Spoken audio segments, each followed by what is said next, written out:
Olá, meus amigos, bem-vindos a mais um vídeo. Que a graça e a paz do nosso Senhor abençoe os nossos corações. E nesse momento eu peço a você que abra o seu coração, abra a sua mente para mais uma aula. E a aula é: será que você realmente tem o livre-arbítrio? Se você usa o seu livre-arbítrio, será que realmente você faz o que lhe dá na telha? Assim você pensa, assim você age? Essas perguntas nós iremos fazer e, consequentemente, iremos responder. Mas antes que nós já entramos no assunto, vamos esclarecer alguns pontos primeiro. Algum ponto primeiro. Vamos falar primeiro sobre o livre-arbítrio. O que é o livre-arbítrio? Para depois lermos o texto bíblico e darmos continuidade a aula de hoje. Lembrando a você que estou dizendo que são aulas, pois é um estudo sobre conhecermos mais da nossa essência, da nossa alma. Então isso faz parte. Então eu coloquei o tema aula. Lembrando, não tenho nenhuma formação acadêmica, mas tenho os meus estudos, faço as minhas pesquisas. Ora a Deus para que Ele sempre nos abençoe nas palavras, para que possa ser o mais proveitoso possível. Vamos lá? Livre-arbítrio. O que é o livre-arbítrio? Já estamos entrando, hein? É a capacidade intelectual de tomar decisões. Tomar decisões com inteligência, pois nossas decisões afetam diretamente o nosso mundo físico. Esta foi a ferramenta que Deus nos concedeu de que usássemos, chamada o livre-arbítrio. Mas vamos aqui abrir uma pequena aspas para nós entendermos realmente o foco do assunto em que eu quero entrar. Veja bem, faça uma pergunta a você mesmo. A Bíblia diz, agora não tem acho que é o Salmo 77, se não me falha a memória. Não, o Salmo 90 diz que, vamos lá, Salmo 90, estamos com a Bíblia na mão, Salmo 90, para nós, Salmos 90, para nós entendermos um pouco mais sobre o livre-arbítrio, não é isso?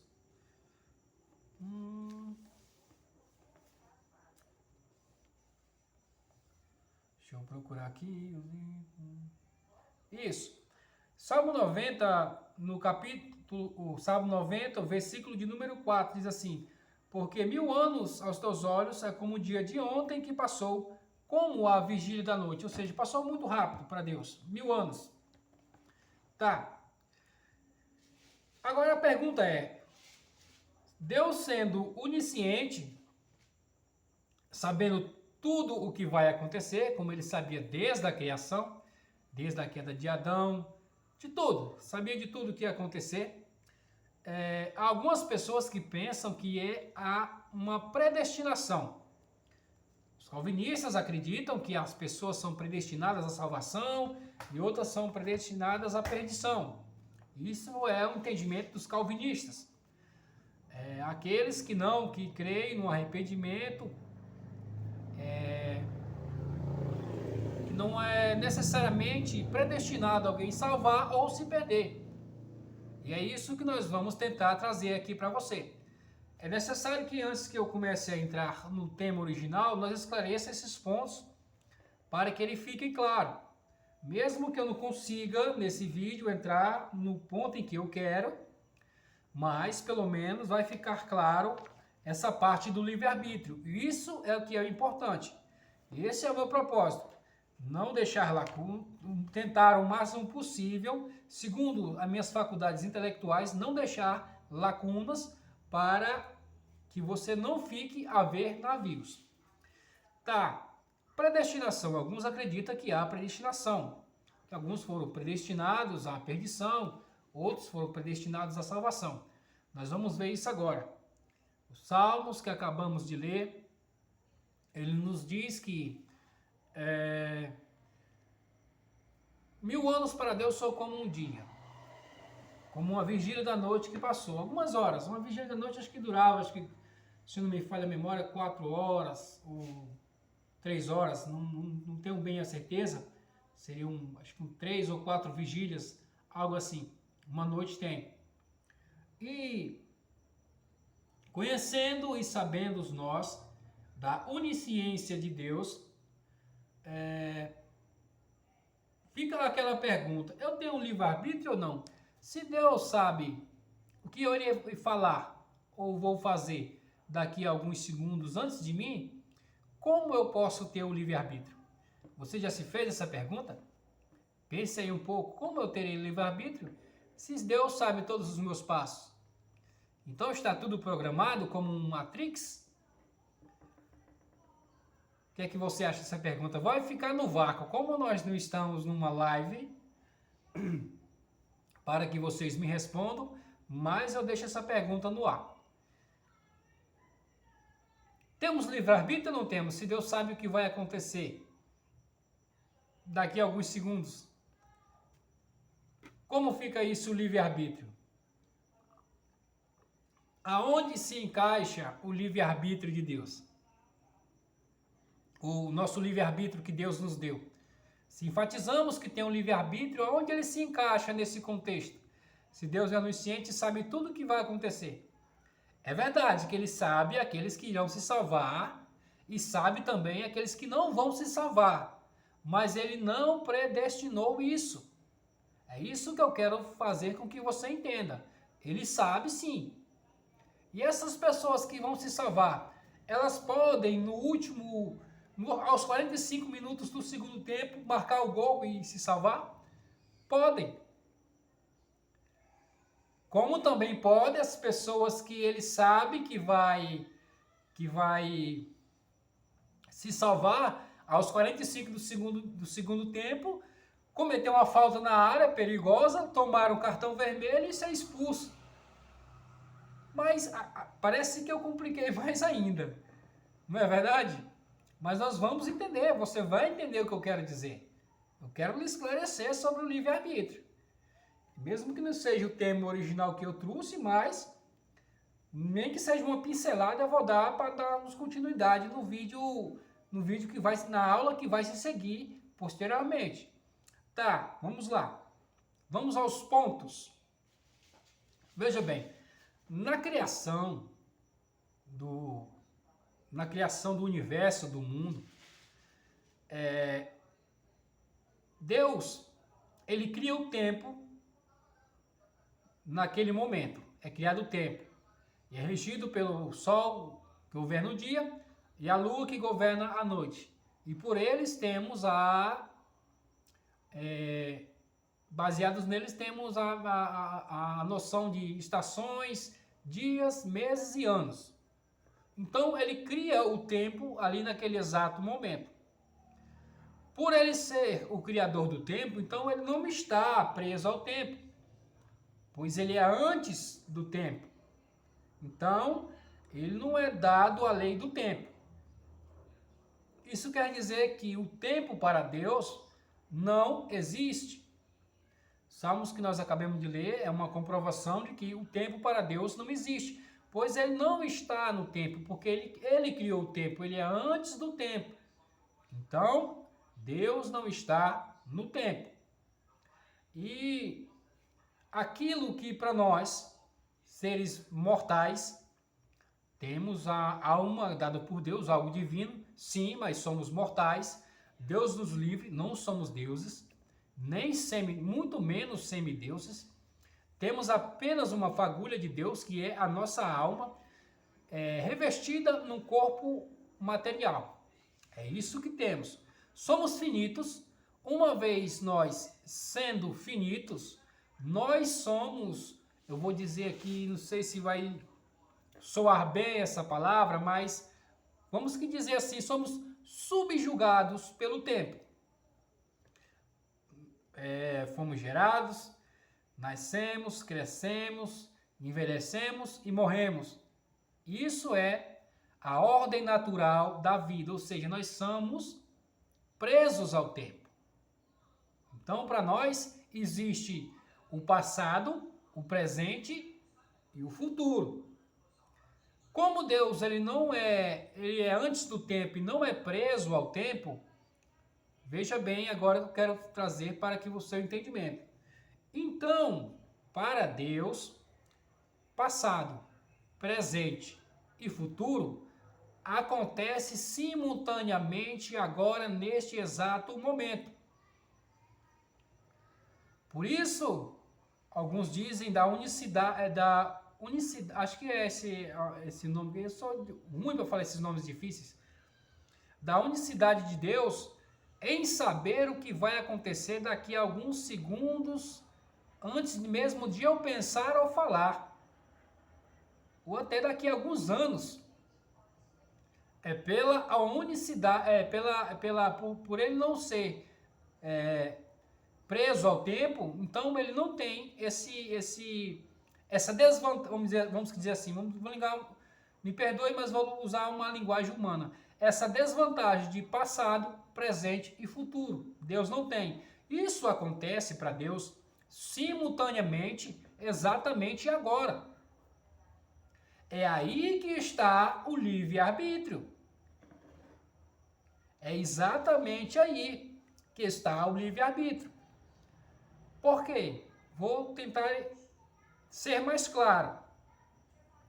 Suponhamos que eu resolva fazer, eu resolvi fazer esse vídeo.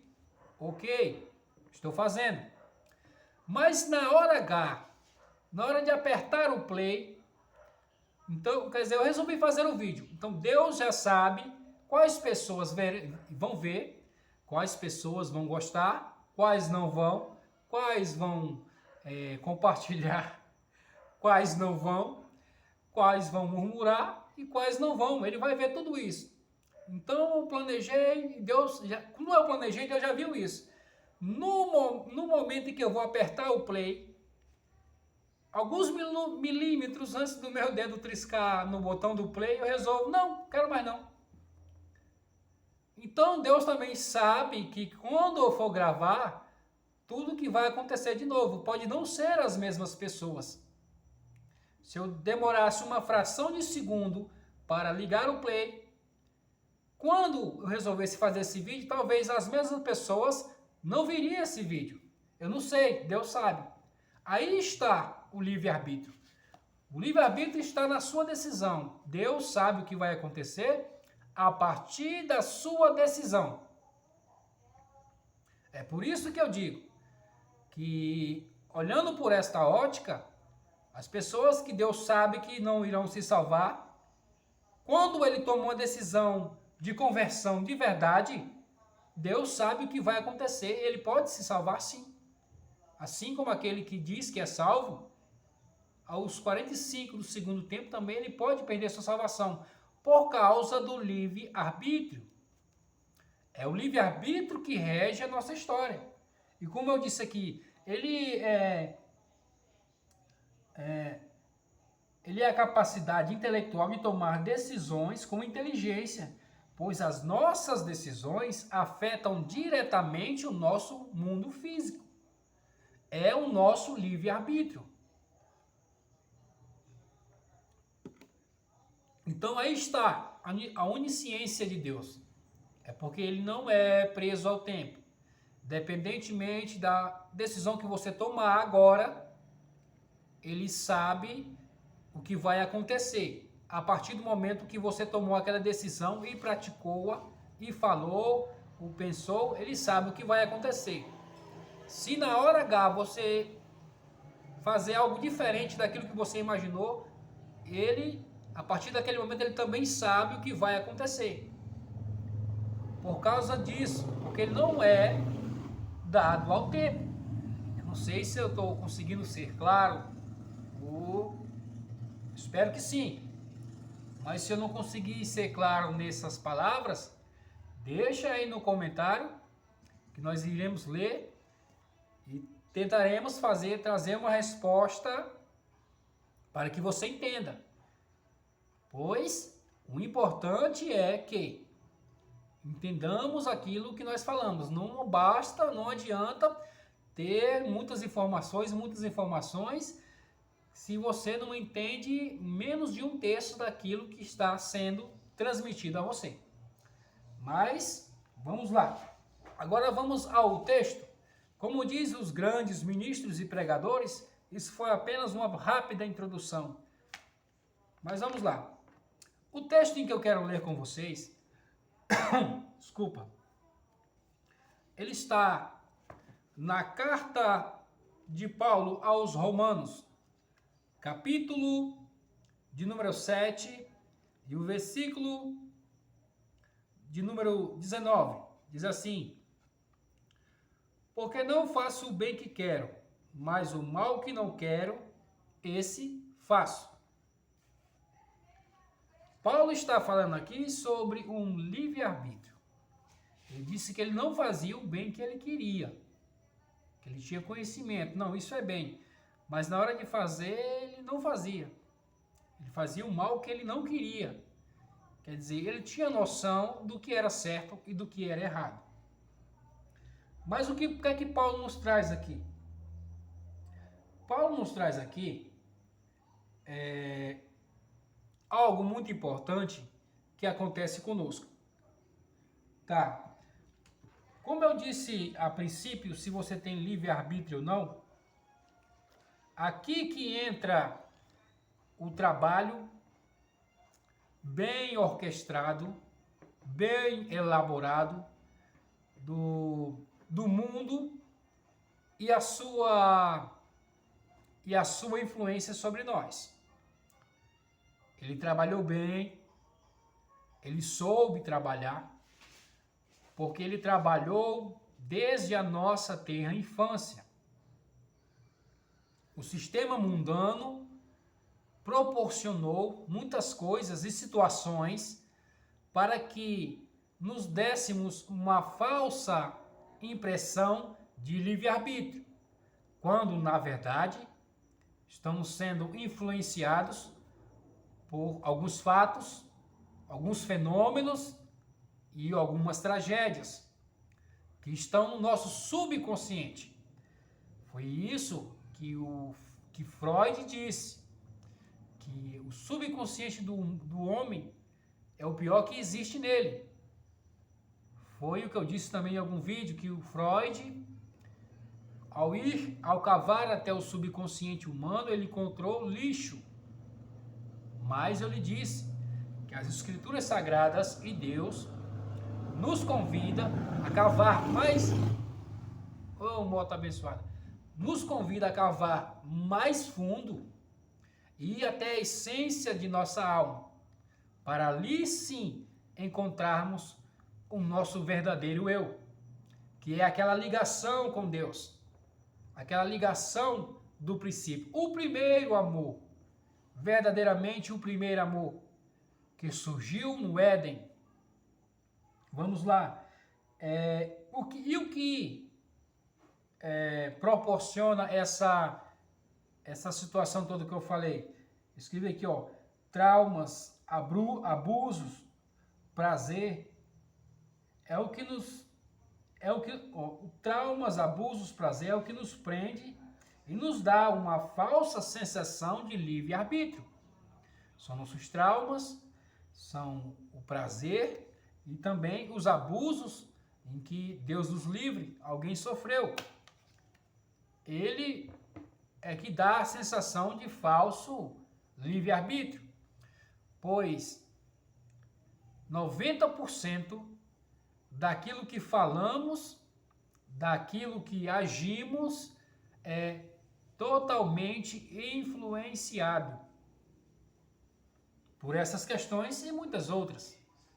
É totalmente influenciado por esses traumas, por abusos, por o nosso prazer, pois os nossos traumas e os nossos complexos nos tiraram o prazer de nossa vida, seja na infância, seja na adolescência. Então, temos essa necessidade de ter esse prazer.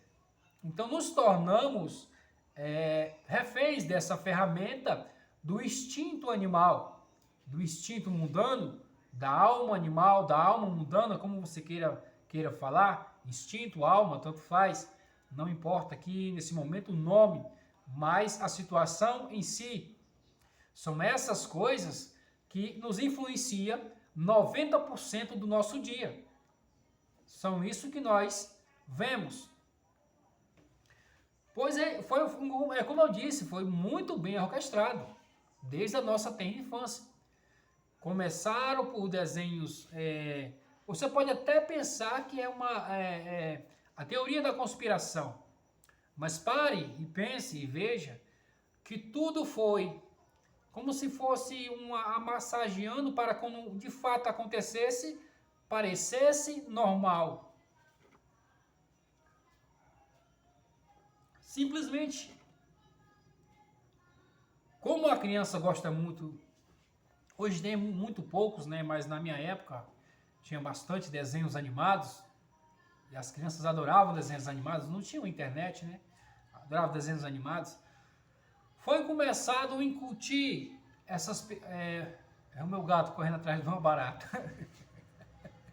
Ele está sendo influenciado por uma barata. Brincadeira. Foi começado a incutir em nossas mentes ainda na nossa tenra infância.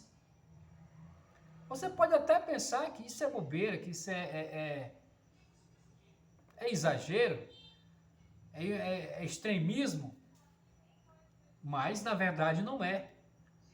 Faça uma retrospectiva dos desenhos que você gostava de ver, porque eu fiz algumas retrospectivas e disse não realmente o que estava tentando acontecer. Como é que eu vou chegar de repente e apresentar tal ideologia, tal pensamento de uma hora para outra? Automaticamente, isso no meu tempo ia ser totalmente reprovado, não ia ter aprovação alguma. Como o sistema mundano agiu? O sistema mundano agiu aos poucos, aos pouquinhos, nas crianças,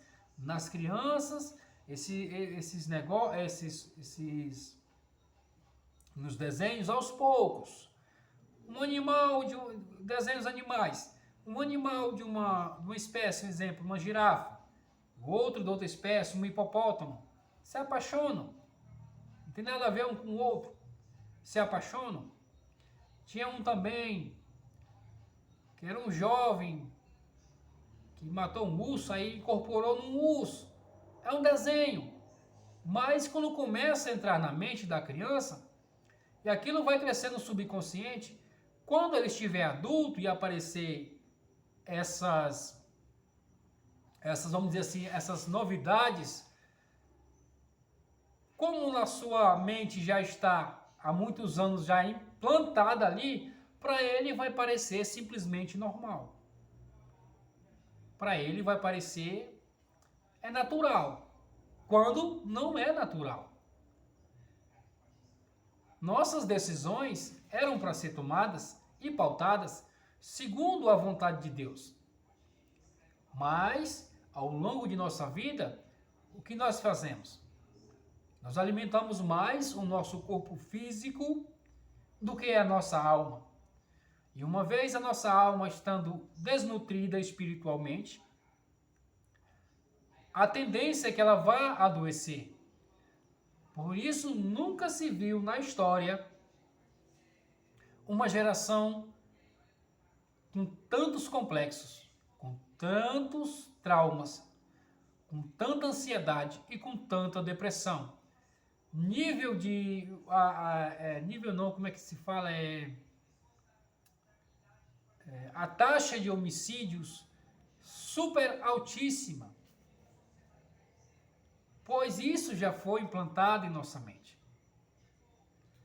A situação, dependendo da ocasião em que eu estou, eu vou tomar uma atitude segundo aquilo que já está implantado na minha mente. E isso é tanto na área religiosa, quanto na área secular, familiar, na profissão, influencia em tudo. Então, fazer com que isso seja normal é o maior objetivo do instinto animal. Fazer com que essas reações que nós temos, nossas ações, sejam compatíveis com aquilo que o nosso prazer deseja. Traumatizar alguém porque eu fui traumatizado. Abusar de alguém porque eu fui abusado. Buscar o meu prazer a todo custo sem me importar com as consequências. E a função do sistema mundano é esse: colocar na sua mente que isso é normal, que isso faz parte da vida. Deus quis assim, Deus predestinou assim. Vou dizer uma coisa para você, meu querido: ninguém não nasce assassino. Não. Ninguém não nasce uma pessoa terrível, um malfeitor. Isso é influenciado,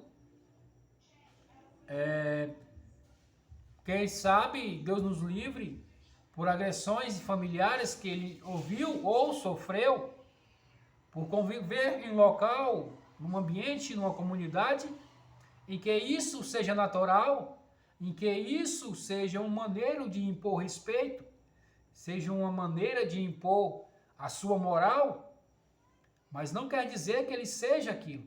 A partir do momento em que ele se rende a esse pensamento, a este entendimento, cabe àqueles que conhecem as Escrituras Sagradas tentar abrir a sua mente para que ele consiga voltar ao seu verdadeiro eu, que é algo divino. Porque ele não é um monstro na sua essência. Ele é uma alma que veio de Deus. E se veio de Deus, não pode ser ruim.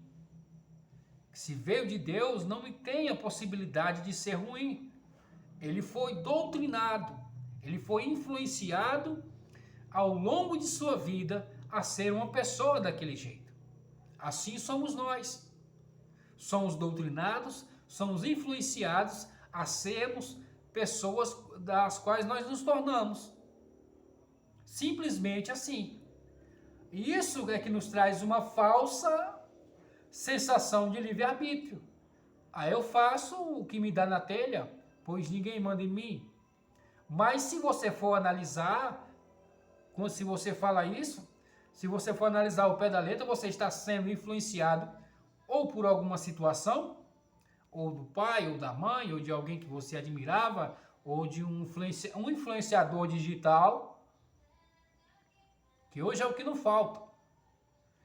Mas o certo é que você tem uma influência. O seu livre-arbítrio, ele não está pautado 100% naquilo que você verdadeiramente é, naquilo que você verdadeiramente quer. Pois o seu verdadeiro eu é a sua alma e o que ela quer é aproximar-se de Deus. Quando ela se distancia de Deus, ela começa a adoecer. E qual é a estratégia da indústria farmacêutica? Dos poderosos? Vamos, não sei como é que se dá o nome, mas vamos dizer que depressão agora é uma doença. Pronto, todo mundo aceita numa boa. Por quê? Não pode ser espiritual. Por qual motivo? Porque até mesmo as pessoas fiéis, espirituais, pessoas religiosas, têm depressão. Então não é espiritual. Você consegue perceber a artimanha que é? Eu repito para você. Se você tem depressão e ela se foi diagnosticado e o seu médico receitou que você tome remédios, tome, procure a orientação de um profissional. Não estou dizendo para você abandonar. Procure, já que você chegou neste nível. Mas a verdade é uma só. A depressão, a sua verdadeira origem é espiritual. Porque doenças das emoções é espiritual, é na alma. A sua alma está desnutrida. A sua alma está sofrendo. E o motivo maior é porque as pessoas não abordam esse assunto. É simplesmente doença e pronto. Só tomar... Não sei nem que remédio que toma. Só tomar esses remédios e pronto. Porque a sua alma, ela ficou tão... Ela adoeceu ao ponto em que ela começou a atingir o corpo físico. A sua alma está tão fraca que ela começou a adoecer o seu corpo físico. É isso. Vou fazer aqui, tentar fazer para você uma metáfora, para ver se você compreende o que eu quero dizer. Veja bem, a alma é verdadeiramente quem nós somos. O nosso corpo é as vestimentas da alma. Aonde está a metáfora? Vou dizer aqui agora para você. Eu visto essa roupa, o short, essa roupa, a camisa, passo uma semana, acho que até menos, né? Eu que trabalho com construção civil, até menos. Eu passo uma semana com essa roupa, eu não lavo, eu não tomo banho, não escovo meus dentes, não me pintio, não troco de roupa, eu fico com ela, vou para o trabalho e volto. Com uma semana essa roupa está apodrecida, fedendo, quase que insuportável, por que não dizer insuportável? Essa roupa sou eu? Não, essa roupa não sou eu. Foi o meu corpo que exalou essa imundície para a minha roupa. Assim é a depressão. A sua alma adoeceu a um ponto, ela se enfraqueceu a um ponto, ela ficou tão triste a um ponto que ela começou a atingir o seu corpo físico. Porque o seu corpo físico, ele é a roupa da sua alma, é apenas a embalagem.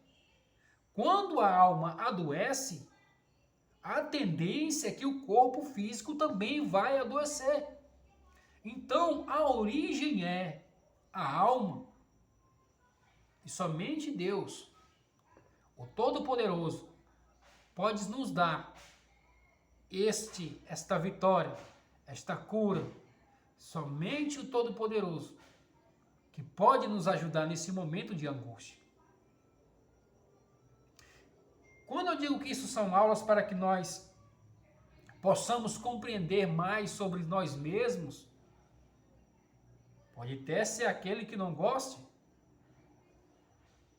pois tem as suas convicções, tem os seus dogmas religiosos ou não, mas a verdade é, se nós não nos conhecermos a nós mesmos, continuaremos sendo pessoas que mais e mais irá ter depressão e ansiedade. Aqueles que querem escapar dessa realidade dizem é pecado, é demônio. Nem sempre. Você não precisa estar em pecado para entrar em depressão. Você não precisa estar endemoniado para entrar em depressão. Acontece sim, acontece. Mas nem sempre é assim. É quando nós descuidamos da nossa alma. Nós temos outras prioridades. Dizemos que a nossa alma é importante, porém, nossas prioridades são outras. Isso vai adoecer na alma. E o melhor remédio para isso é a leitura das Escrituras Sagradas. Você compreender quem é você de verdade. Saber dos seus 10 atributos, 3 intelectuais, 7 deles são emocionais. Saber trabalhar esses emocionais direcionados por aqueles intelectuais.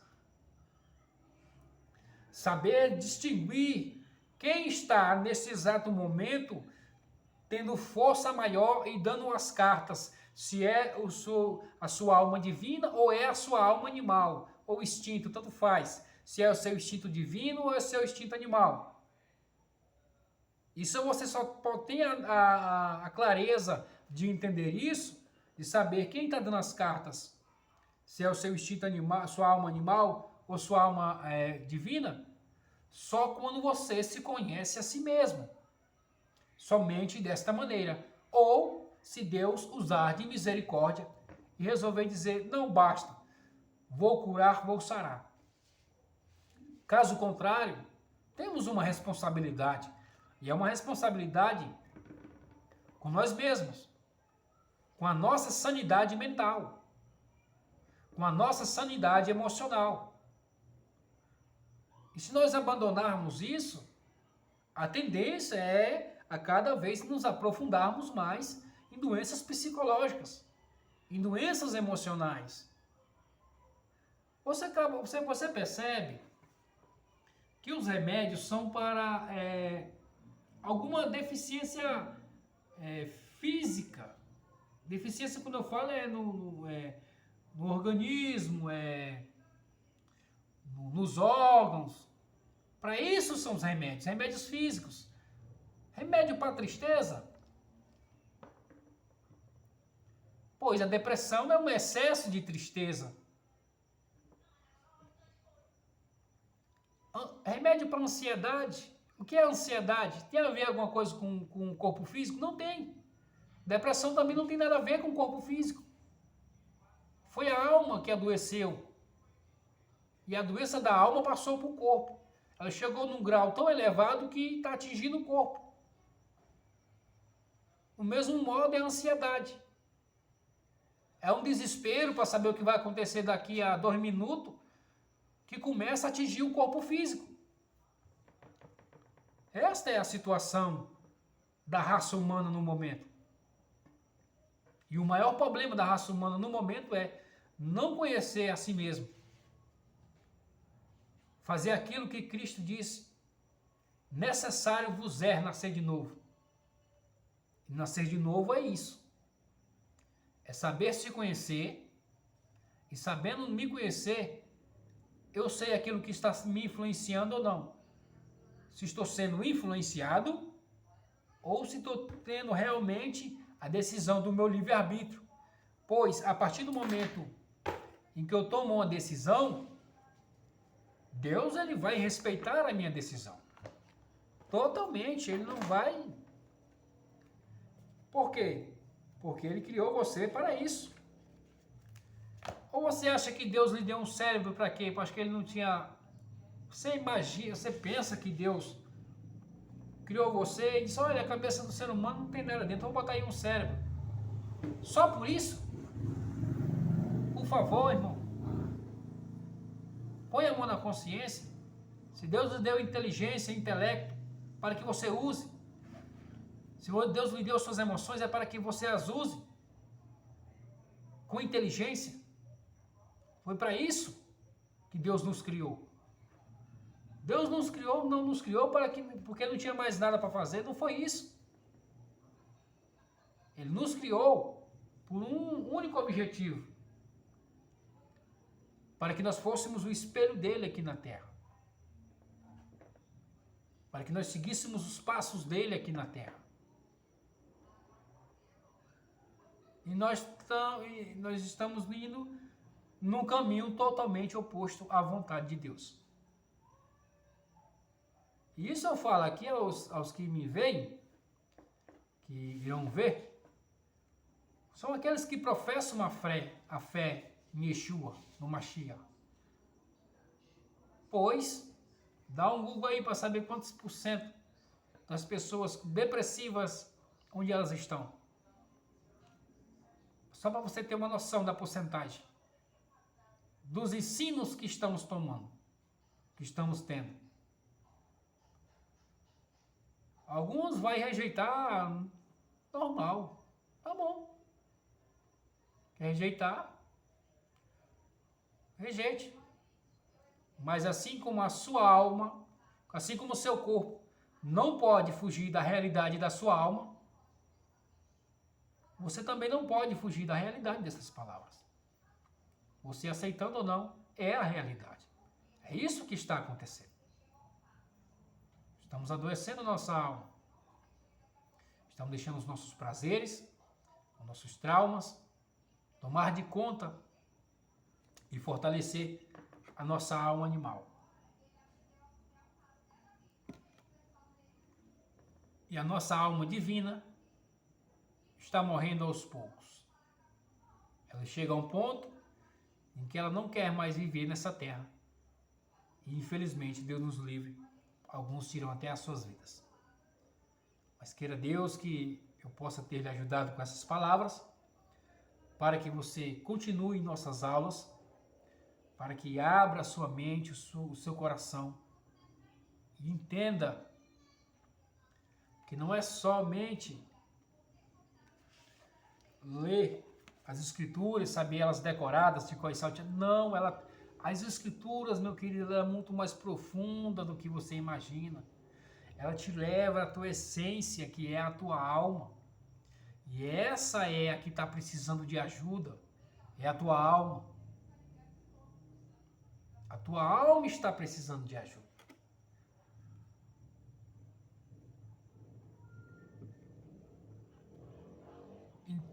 Ajude-se a você mesmo, que você pode ajudar outras pessoas também.